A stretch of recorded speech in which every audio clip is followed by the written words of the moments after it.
नमस्कार, capital TV Uttar Pradesh देख रहे हैं आप। आपके साथ मैं हूं बबीता। चुनाव नजदीक है और सभी पार्टियां चुनाव जीतने के लिए समीकरण साधने की कोशिशों में जुटी है, तो वही पार्टियां गठबंधन का रास्ता भी अपना रही है। गठबंधन के सहारे सभी दल यूपी फतह करने के लिए अपनी जद्दोजहद में लग गए हैं, तो वहीं कुछ दल ऐसे भी हैं जो अकेले ही इस रेस को जीतना चाहते हैं। इस रेस में जेडीयू का नाम भी शामिल है, जिसने चुनाव में अकेले लड़ने का ऐलान कर दिया है। देखिए रिपोर्ट।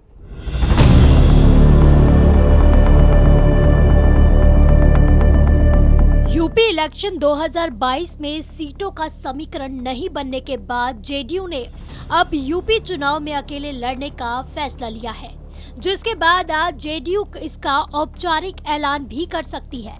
इसके लिए लखनऊ में पार्टी नेताओं की अहम बैठक हुई।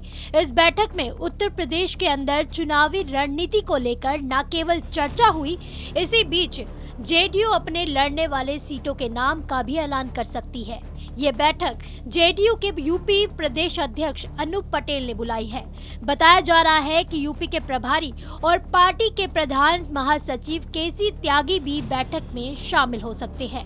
बैठक में ये तय हो सकता है कि पार्टी यूपी में अकेले कितनी सीटों पर उम्मीदवार उतारेगी। आज की इस बैठक में ही तय सीटों पर उम्मीदवारों के नाम भी फाइनल कर लिए जाएंगे, जिसके बाद फाइनल लिस्ट को केंद्रीय चुनाव समिति को भेजा जाएगा। तब केंद्रीय चुनाव समिति इस लिस्ट पर अंतिम मुहर लगाएगी। इस बैठक में उन लोगों को भी बुलाया गया है जिन्होंने जेडीयू की टिकट पर चुनाव लड़ने की इच्छा जताई है। इससे पहले जेडीयू यूपी में बीजेपी के साथ मिलकर चुनाव लड़ने वाली थी, लेकिन बीजेपी की तरफ से इस पर कोई प्रतिक्रिया नहीं आई। यहाँ तक कि कुछ दिनों पहले ही जेडीयू ने बीजेपी को 2-3 दिनों में सीट फाइनल करने की भी धमकी दी थी, लेकिन बीजेपी ने इस पर भी कोई प्रतिक्रिया नहीं दी और पहले चरण के लिए अपने उम्मीदवारों के नाम की घोषणा भी कर दी।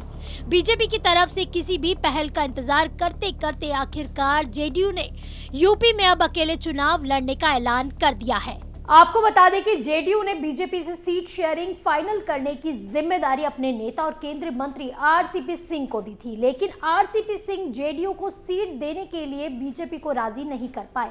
दरअसल जेडीयू ने बीजेपी से 20 सीटों की हिस्सेदारी मांगी थी, लेकिन बीजेपी इतनी सीटें देने के लिए तैयार नहीं हुई, जिसके बाद जेडीयू ने एनडीए से अलग उत्तर प्रदेश में चुनाव लड़ने का निर्णय ले लिया।